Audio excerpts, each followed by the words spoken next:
যেমন ওর নিজের স্বামী মারছে, সাধক মারছে, তারপরে আবার মনে করেন যে এই দেলোয়ার হোসেন সাইদিক মারলো, এই হেফাজত মারলো, ছাত্র মারলো। মানুষের এখন সবাই তো মনে করো প্রত্যেকটা লোকে জনগণে মনে করে একবদ্ধ হয়ে দেশ মনে করো আবার স্বাধীন হইলো।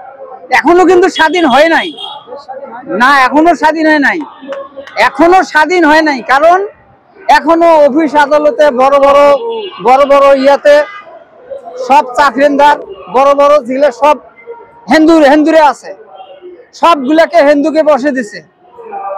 বড় বড় যেগুলা মনে করে যে বাংলাদেশের মেরুদণ্ড যেগুলা, এগুলাতে কিন্তু হয়তো আমরা রিক্সা চালাই, হয়তো মনে করবো যে জানি না, কিন্তু সবই জানি, কিন্তু সব জায়গায় হিন্দুর ঘরকে বসে বসে দিছে এই শেখ হাসিনা দিয়া, মানে মজবুত করে রাখছে যে আমি যদি নাও থাকি তাহলে আমার অধীনেই দেশটা চলবে। ওর চিন্তা ভাবনা ছিল এটা।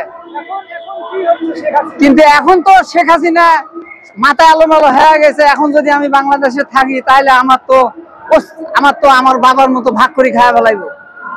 কিন্তু তার সাথে উনির বাবা জিলে করছে, তার সাথে 3 গুণ করছে। উনি নিজের স্বামীকে মারছে, ডক্টর ওয়াজেদকে ইনজেকশন দিয়ে মারছে আমার এলাকায়। উনি জ্বর আসলো, বিদেশ থেকে আসলো, আসার পরে উনার ইনজেকশন দিয়ে উনার স্বামীকে মারছে। টিভিতে প্রচার হয় নাই। তারপরে মনে করো এরশাদক মারছে ইনজেকশন দিয়ে।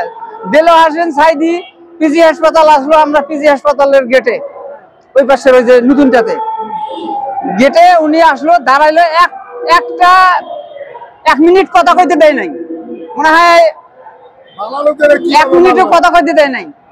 ওখানে আমাদের সবাইকে বললো, জনগণ খালি নামিয়ে বলছে, বোধহয় 3 সেকেন্ড কথা বলছে যে আমার কোনো রোগ ব্যাধি নাই, আমার দেলোয়ার হোসেন সাইদি, আমার কোনো রোগ ব্যাধি নাই, আমার কোনো জ্বর নাই, জারি নাই, আমার কোনো কিছু নাই, আমাকে কেন পিজি হাসপাতাল নিয়ে আসা হলো?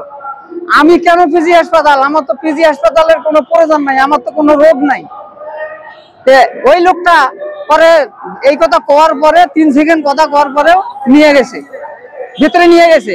নিয়ে যাওয়ার পরে 6টার সময় আমরা, সন্ধ্যা 6টার সময় আমরা খবর পেলাম, গাড়ি চলে বাসায় গেছি, গোসল করছি, গোসল করিয়া খাইতে বসি। এই সময় শুনলাম যে দেলোয়ার হোসেন সাইদি, আমরা বাসায় যাওয়ার পরে এগুলো কথাবার্তার পরে আমরা বাসায় গেছি গোসল করিয়া খানা খাবো, ওই সময় শুনি যে দেলোয়ার হোসেন সাইদি মারা গেছেন।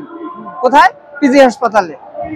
উনি সকাল 8টার সময় কথা বললেন যে আমার কোনো জ্বর নাই, জারি নাই, কোনো রোগ ব্যাধি নাই, আমাকে কেন পিজি হাসপাতাল নিয়ে আসা হলো?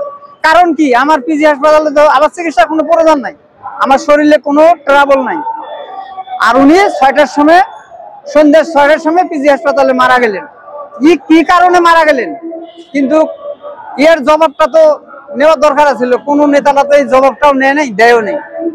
কিন্তু এই লোকটা সন্ধ্যা নাকতে নাকতে তার লাশ হয়ে গেল। কিভাবে মারা গেল?